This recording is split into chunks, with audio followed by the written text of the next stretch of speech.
प्रभु तेरी वाणी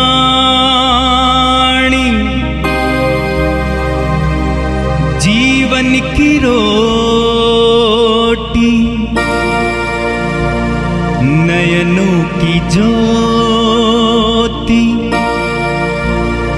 अंधेरा मिटाती।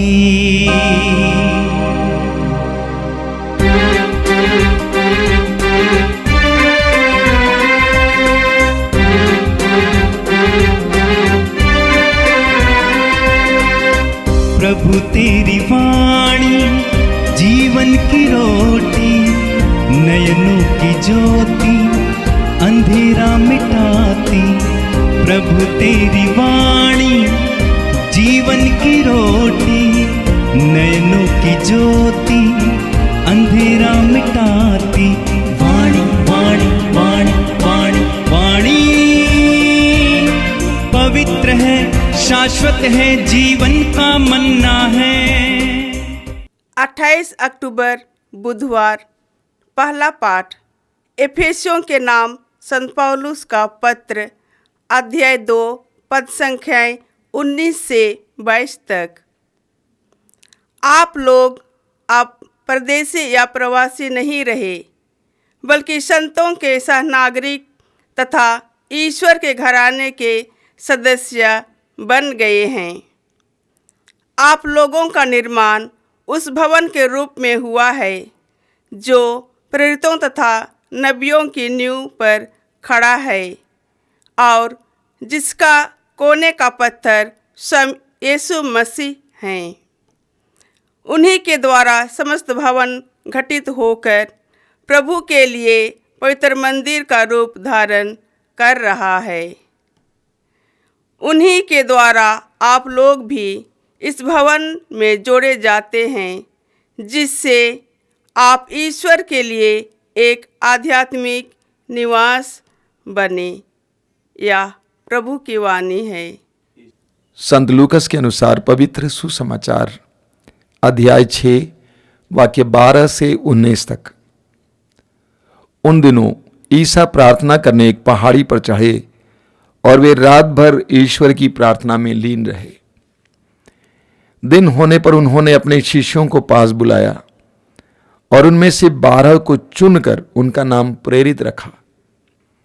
सीमोन, जिसे उन्होंने पेतरुस नाम दिया, और उसके भाई अंद्रयास को, याकूब और योहन को, फिलिप और बर्थलोमी को, मत्ती और थॉमस को, अल्फाए के पुत्र याकूब और सीमोन को जो उत्साही कहलाता है, याकूब के पुत्र यूदस और यूदस खरियोती को जो विश्वासघाती निकला। ईसा उनके साथ उतरकर एक मैदान में खड़े हो गए। वहां उनके बहुत से शिष्य थे और समस्त यहूदिया तथा यरूशलेम का और समुद्र के किनारे तीरुस तथा सीदोन का एक विशाल जनसमूह भी था, जो उनका उपदेश सुनने और अपने रोगों से मुक्त होने के लिए आया था। ईसा ने अबदूतग्रस्त लोगों को चंगा किया। सभी लोग ईसा को स्पर्श करने का प्रयत्न कर रहे थे, क्योंकि उनसे शक्ति निकलती थी और सबको चंगा करती थी। यह प्रभु का दिव्य सुसमाचार है। ख्रिस्त प्रभु की जय। मेरे प्रिय भाई और बहनों, हम प्रभु को धन्यवाद देते हैं आज के सुंदर दिन के लिए। प्रभु ने फिर से हमें जीने के लिए एक और मौका दिया है। उनके अनुग्रहों को अनुभव करने के लिए एक और मौका दिया है। उनके पवित्र वचनों को सुनने के लिए और उसके आधार पर जीने के लिए एक और मौका दिया है। हम प्रभु को धन्यवाद दें। आज हम 2 महान संतों का त्योहार मनाते हैं। एक है सीमोन और दूसरा है यूदस। ये दोनों प्रभु यीशु के 12 प्रेरितों में से थे। प्रभु यीशु के 12 प्रेरितों में एक और सीमोन था, जिसको प्रभु ने पेतरुस नाम दिया। सीमोन पेतरुस, जो कलीसिया का पहला संत पापा बना। और ये दूसरे सीमोन है। इसको उत्साही कहलाता है, इसको उत्साही कहा गया है। सीमोन जेलेट, उत्साही। हमें नहीं मालूम कि उनका नाम क्यों उत्साही पड़ा?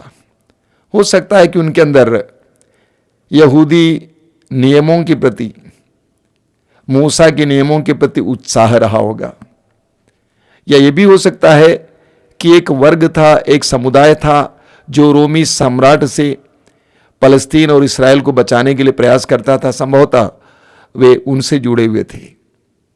सुसमाचार में सिमोन के बारे में कोई ज्यादा जानकारी नहीं मिलती है, लेकिन इतना जरूर जानते हैं कि वे प्रभु यीशु के 12 प्रेरितों में से एक थे। दूसरे संत हैं संत यूदस। हम जानते हैं प्रभु यीशु के 12 शिष्यों में 2 यूदस थे।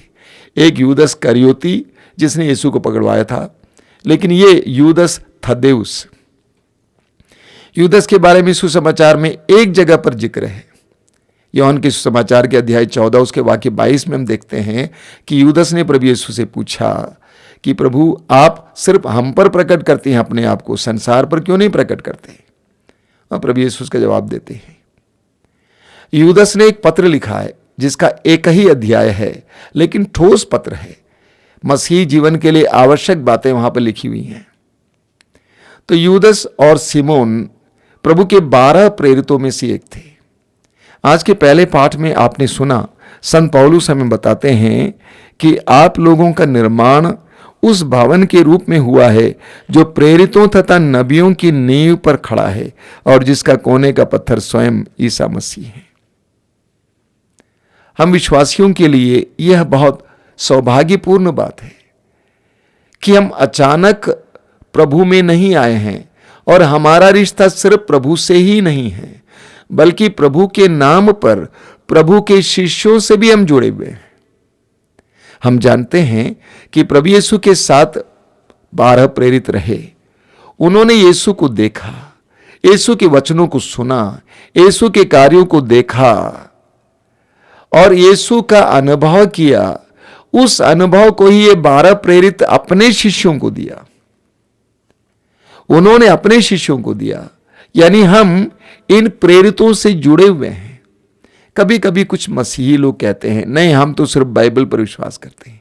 ये बाइबल कहां से आई? ये बाइबल प्रेरितों से आई, प्रेरितों के वचनों के आधार पर। तो बाइबल प्रेरितों के अनुभव के आधार पर लिखी गई है। उन्होंने जो सुना और देखा उसके आधार पर लिखी गई है। इसलिए हमारा विश्वास प्रेरितों से जुड़ा हुआ है। एक कारण है, हम लोग प्रेरित कलीसिया पर विश्वास करते हैं, यानी जो कलीसिया प्रेरितों की नींव पर खड़ी है, जिसका कोने का पत्थर यीशु जरूर है, लेकिन प्रेरितों की नींव पर खड़ी है, प्रेरितों के विश्वास की नींव पर, प्रेरितों के रक्त की नींव पर खड़ी है, और हम सभी विश्वासी उनके साथ जुड़े हुए हैं। और आज के सुसमाचार में हमने देखा कि कैसे प्रभु यीशु ने अपने 12 प्रेरितों को चुना। जब हम प्रेरित सिमोन और यूदस का त्योहार मनाते हैं, ये जानना जरूरी है कि कैसे प्रभु ने 12 प्रेरितों को चुना। लूकस लिखते हैं कि प्रभु ने रात भर प्रार्थना में बिताया, पूरी रात प्रार्थना में बिताया। उस प्रार्थना के फल स्वरूप सुबह के समय प्रभु ने अपने शिष्यों को पास बुलाया और उनमें से 12 को चुनकर प्रेरित नियुक्त किया। यानी 12 प्रेरित जो जैसे इस्राएल के 12 वंशों की तरह यीशु ने चुना, 12 खंभों के रूप में, और नियुक्त किया, प्रार्थना करके चुना। यानी प्रेरितों का स्थान देखिए और उनको नियुक्त किया। मार्कुस अध्याय 3 वाक्य 13 और 14 में हम पढ़ते हैं कि प्रभु जिनको चाहते थे उनको अपने करीब बुलाए और उन्होंने उनमें से 12 को चुना और नियुक्त किया और नाम दिया प्रेरित, ताकि वे यीशु के साथ रहें और यीशु से अबदूतों को निकालने का सामर्थ्य पाकर भेजे जाएं। तो प्रभु यीशु के 12 प्रेरितों को प्रभु ने बहुत प्रार्थना के बाद पूरी इच्छा शक्ति के साथ बुलाया था, चुन कर। यानी 12 प्रेरितों का कलीसिया में बहुत बड़ा स्थान है। और आगे हमने देखा कि एक एक का नाम बताया गया है। आगे हमने देखा कि उसके तुरंत बाद प्रभु यीशु मैदान में उतर आते हैं। बहुत बड़ी भीड़ यीशु के चारों ओर आती है और वहां पर प्रभु यीशु अपना कार्य शुरू करते हैं। ईसा ने अबदूतग्रस्त लोगों को चंगा किया। सभी लोग ईसा को स्पर्श करने का प्रयत्न कर रहे थे क्योंकि उनसे शक्ति निकलती थी और सबको चंगा करती थी। और इन 12 प्रेरितों ने करीबी से यह अनुभव किया, देखा। तो प्रभु यीशु के 12 प्रेरित वे थे जो यीशु के साथ थे, यीशु के साथ जिए, यीशु के कार्यों को करीबी से देखा, अनुभव किया, उनको सुना। आज जब हम 2 प्रेरितों का त्योहार मनाते हैं, हर एक विश्वासी के लिए प्रेरणा है कि हम भी यीशु को करीब से सुने, करीब से अनुभव करें, यीशु के कार्यों को देखें। हर विश्वासी को यह अनुभव करने की आवश्यकता है, जैसे प्रेरितों ने अनुभव किया। जब प्रेरितों का त्योहार मनाते हैं, इसके लिए हमें प्रेरणा मिलती है। हर विश्वासी को सबसे पहले प्रभु को सुनना है, वचन को पढ़ना है, प्रतिदिन वचन को गंभीरतापूर्वक पढ़ना है। प्रभु हमसे बोलते हैं। यूहन्ना के सुसमाचार के अध्याय 10 उसके वाक्य 27 में प्रभु कहते हैं, मेरी भेड़ें मेरी आवाज पहचानती हैं, मैं उन्हें जानता हूं और वे मेरा अनुसरण करती हैं। प्रभु कहते हैं, मेरी भेड़ें मेरी आवाज पहचानती हैं, मेरी आवाज पहचानती है, मुझे सुनते हैं। यीशु का अनुसरण करना हो तो हमें यीशु को सुनना अनिवार्य है। जो यीशु को सुनता नहीं है वो यीशु का अनुसरण नहीं कर सकता है। अगर हम यीशु का अनुसरण करना चाहते हैं तो हमें यीशु के वचनों को सुनना है। यीशु क्या कहते हैं, कैसे कहते हैं, इस परिवेश में क्या कहते हैं, तो यीशु के वचनों को सुनना उसकी भेड़ों के लिए अनिवार्य है, आवश्यक है। यीशु को सुनना होगा प्रेरितों की तरह। दूसरा, यीशु के करीब रहना होगा, यीशु के साथ रहना होगा। हर विश्वासी को अपने जीवन में यीशु के साथ एक व्यक्तिगत रिश्ता जोड़ने के लिए समय निकालना है, जिसको हम पर्सनल प्रेयर कहते हैं, व्यक्तिगत प्रार्थना कहते हैं। व्यक्तिगत प्रार्थना के लिए रोज समय निकालना है। ये मत कहिए कि मैं विवाहित हूं, मैं शादीशुदा हूं, मेरे बच्चे हैं, मेरे पति हैं, मेरी पत्नी है, मुझे काम करना होता है। लेकिन जिस तरह आप अपनी पत्नी के लिए, पति के लिए, बच्चों के लिए समय निकालते, उसी तरह आपको यीशु के लिए समय निकालना है। प्रतिदिन पर्सनल प्रेयर के लिए समय निकालना है, व्यक्तिगत प्रार्थना के लिए। हो सकता है रात के समय हो सकता है दिन के समय हो सकता है राह चलते समय हो। व्यक्तिगत रूप से यीशु से मिलने, यीशु से बात करने, यीशु के साथ गहरा रिश्ता जोड़ने के लिए समय निकालना है। तीसरा, जिस तरह प्रेरितों ने प्रभु यीशु के कार्यों का अवलोकन किया, उसी तरह हमें प्रभु के कार्यों को भी देखने की जरूरत है। विशेष करके साधनाओं में जाना। आजकल साधनाओं में जा नहीं सकते हैं, लेकिन आपके नेट के द्वारा इतने सारे साक्ष्य, बहुत सारे प्रभु के बड़े बड़े कार्यों को देखने का मौका मिलता है। जितना आप प्रभु के वचन को सुनेंगे, जितना प्रभु के साक्ष्य को सुनेंगे, प्रभु के अनुभव के बारे में लोगों का साक्ष्य सुनेंगे, उतना आपका विश्वास बढ़ेगा, उतना आप प्रभु के साथ करीबी महसूस करेंगे। तो आज हमें इस पर ध्यान देना होगा। प्रभु यीशु को सुनना, वचन सुनना, प्रभु यीशु के करीब बैठना, व्यक्तिगत प्रार्थना में समय बिताना और प्रभु के कार्यों को देखना। जैसा कि मैंने कहा, आज साधना करने के लिए साधना केंद्र नहीं जा सकते हैं, लेकिन आपके घर साधना केंद्र पहुंच रहे हैं। बड़े बड़े चिन्ह और चमत्कार प्रकट होते हैं यीशु के नाम पर, उसको देखना होगा। जितना आप देखेंगे उतना आपकी आंखें खुल जाएंगी। आप ये महसूस करने लगेंगे कि यीशु जिंदा है, यीशु जिंदा है और आज भी वही कार्य करते हैं जो 2000 वर्ष पहले किए थे। प्रेरितों ने यीशु का अनुभव किया। प्रभु यीशु ने स्वयं कहा है यूहन्ना के सुसमाचार के अध्याय 14 में, मैं तुमसे कहता हूं, जो मुझ पर विश्वास करते हैं वे ये सारे कार्य करेंगे और इससे भी महान कार्य करेंगे।